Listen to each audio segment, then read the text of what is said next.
Hey guys, it's Oli bringing you another Pokemon narrated Wi-Fi battle. This one's against Armedfro and it was an OU match. And he's a pretty well-known YouTuber, you guys should know him. Anyway, we had a UU match before this, and he demolished me. It was like a 4-0 or 5-0, I don't remember. So I just wanted to battle him again, and he was bragging about this OU team that he had that was really good. So I'm like, I'll battle him again. I have nothing to lose. I just want to see what that team is. Anyway, so here's the battle. He was off with me and Shao. Leave off with Machamp, and he high jump kicks me, which I was like, why would you do that? And he said he was scouting to see what kind of Machamp it was, because you don't see elite Machamps nowadays, which I kind of agree with, because I don't see him much either, but they still do work. They're like really good. Anyway, he subs, and I Ice Punch, and I stay in, knowing I could take an Earthquake, or at least I thought I could take an Earthquake, but I'm stupid. I'm like a quarter health. How the hell would I take an Earthquake from a freaking Gliscor? And he just kills me off, so that was a dead Machamp. You know, Machamp could have wasted. Well, not really to waste. He got a kill against me and Shao. Anyway, I send out my Starmie. It scares out the Gliscor, obviously. Like, why the hell would you stay in when I have Ice Beam? And he's just in his Rotom, which takes it really well. So I switch out into my Flygon, and he used this Confuse Ray. I was like, what? Confuse Ray? Maybe I'm Rotom fan because of Paraflinch Fusion, but Rotom Wash? Okay. That's weird. Anyway, I go for the U-turn, you know, just to get the hell out, and I break the confusion and get a crit. So that was really lucky.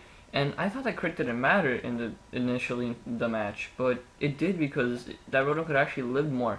And here he misses the Will-O-Wisp, which saved my loot and made it so much more useful in this match. You have no idea.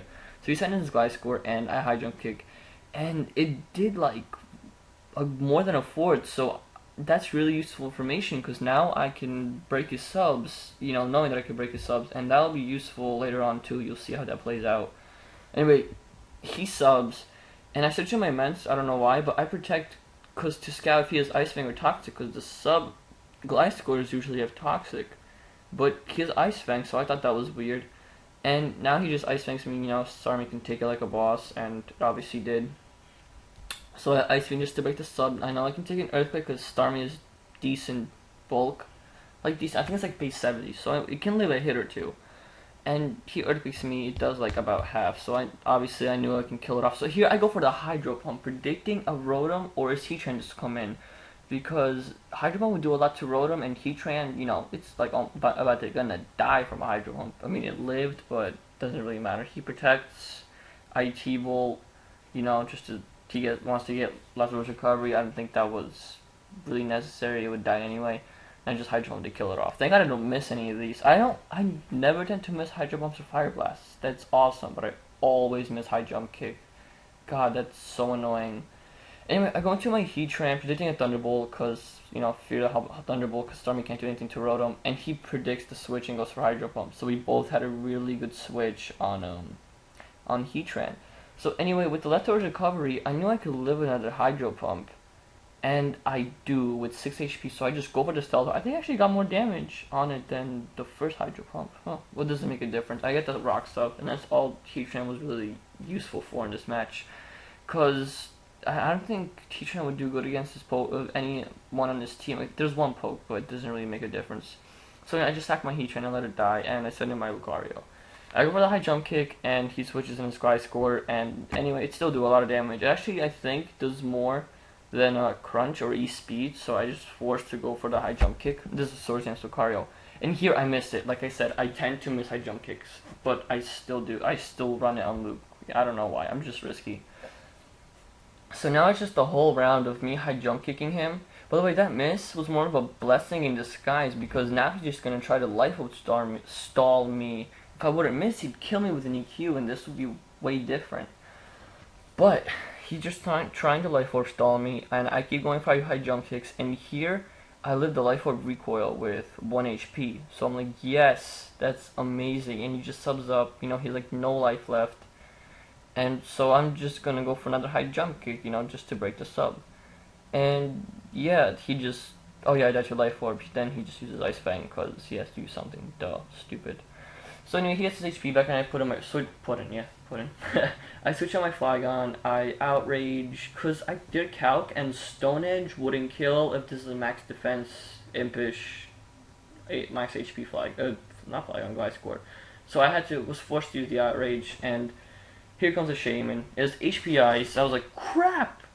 I thought I couldn't live, but I did live. And I'm locked into a 3-turn outrage. So I was like, oh man, this Flygon's dead, but he protects, which I personally wouldn't do because I would think I would live another one, but you know, min-max damage variations. But still, I would go for it, and I think he'd probably live in outrage. But you know, doesn't matter, it was his choice. So now he leech sees me, and here I was just had one plan with this Mence, just to wish up, let the Mence die, and let Starmie come in and get the HP from Wish. But he made this a lot harder than it needed to be, and he just used Leech Seed. He, I don't know, he protected just to get HP back. But I just flamethrower to do as much damage as possible, and you know it is about a quarter, a little more. So I knew this was a you know, physically defensive one.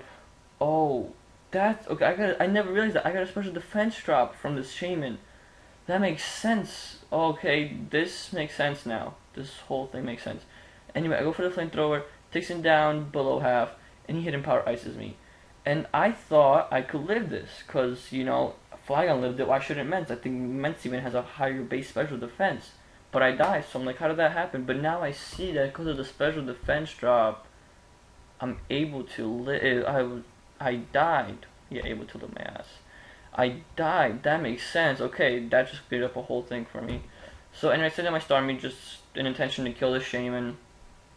And he protects, getting leftovers recovery, just trying to get some health back. Maybe he could live it, and I just kill it with Ice Beam anyway, because this physically defensive Shaman, not especially one. So he sends in his Rotom, you know, because he just wants to kill my Starmie, and I go for the T-Bolt. Like, this is where the crit mattered, because I don't think my Flygon, but my Flygon's my last Pokemon left. So, yes, all just goes on him. I don't think Outrage would kill if it would be with the damage without the crit, but Outrage kills, so I was happy. And now he goes into his Latios. I was fearing it was Scarf because I didn't see Scarfer. But his me and Shao was a Scarf poke, so sacking it was a really big mistake that he made. And I just kill it off. I think the Stealth Rocket damage might have helped, but I don't know. But yeah, I kill it off. So yeah, good game on Fro. Really fun battle. I enjoyed it. Rate, comment, subscribe, guys. Thanks, and see ya.